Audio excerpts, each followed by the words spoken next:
Hi be! It's me, Francis Candy, and welcome back to my channel. So, kung bago ka sa aking channel be, don't forget to like, share, at mag-subscribe ka na sa aking video dahil nag-upload ako ng video almost every day.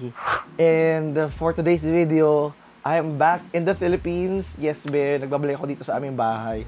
I've been here for quite some time, kaya kung naalala nyo sa mga lumang viewers ko dyan, yung wall na to dati is kulay green, pero ngayon, it's gold.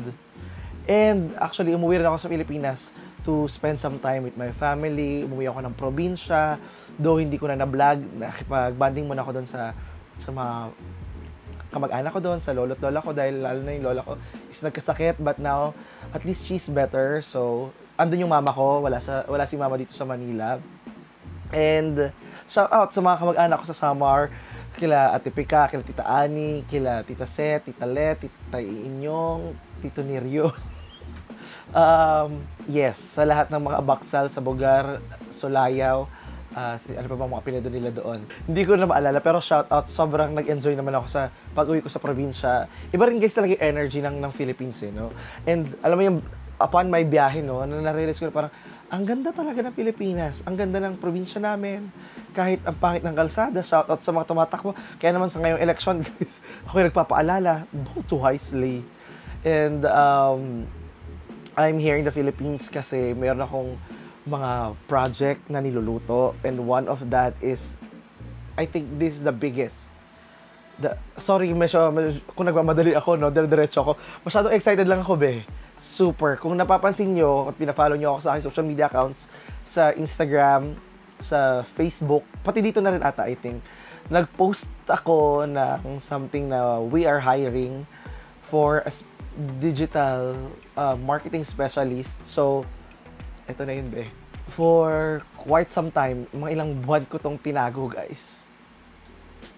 No. I'm working with a Korean company, Korean brand, para magtayo ng clinic dito sa Manila. So, it will be really authentic Korean experience here in the Philippines. So, in the meantime, nilulutuin pa namin yan na we'll have plastic surgery, we will have clinic, aesthetic clinic, we will have skincare products, everything will be Korean standard, like best of the Korean standard. Kasi naalala ko, pumunta ako ng Belo, and na-realize ko doon na sinabi nila, parang kasama ko yung business partner ko noon. Sabi nila, no, we don't have that yet. I was asking about Rejuran. Tapos sabi nila, no, we don't have it yet. You have the best things in Korea. So ako parang, inamin nila, best things when it comes to beauty industry. Guys, South Korea ang number one. Like, even the doctors in America are going to English na, di ba?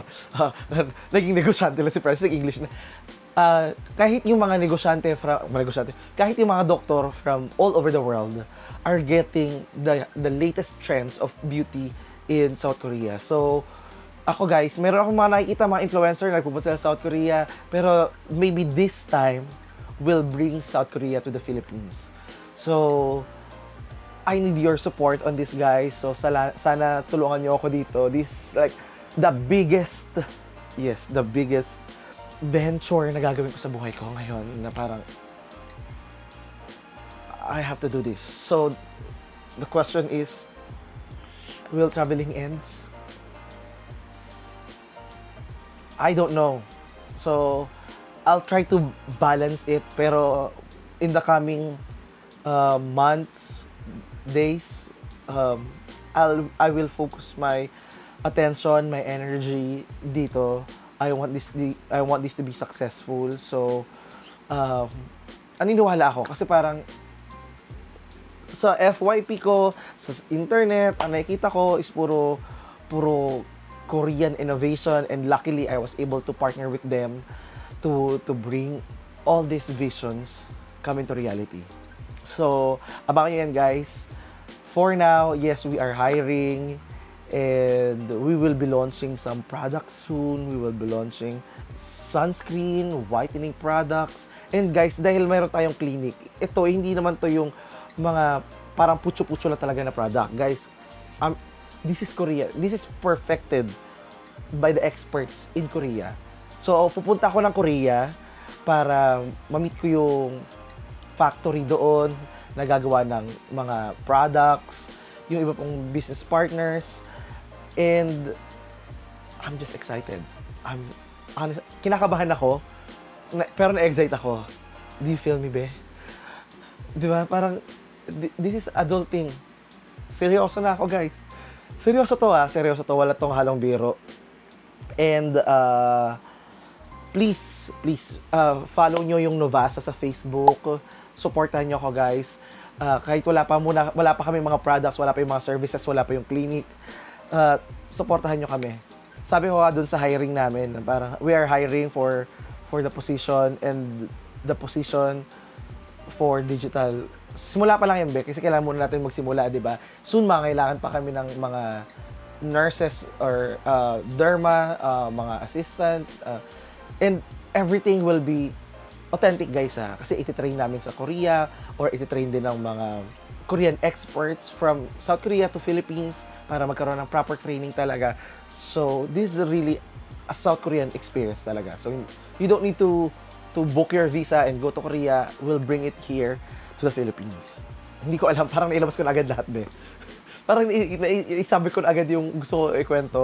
So, maybe you're asking, Kuya Francis, how did it start? So, it started from before pa actually. Nung nagpunta ako na sa Korea, so I had the contact nung clinic na napuntahan ko doon. Yung, para I think I've been talking about this to them since last year of July. I'm excited. Like, di ko lang kung nasabi ko na ba, excited ako. Excited ako, Be. Kasi, parang, this is really exciting.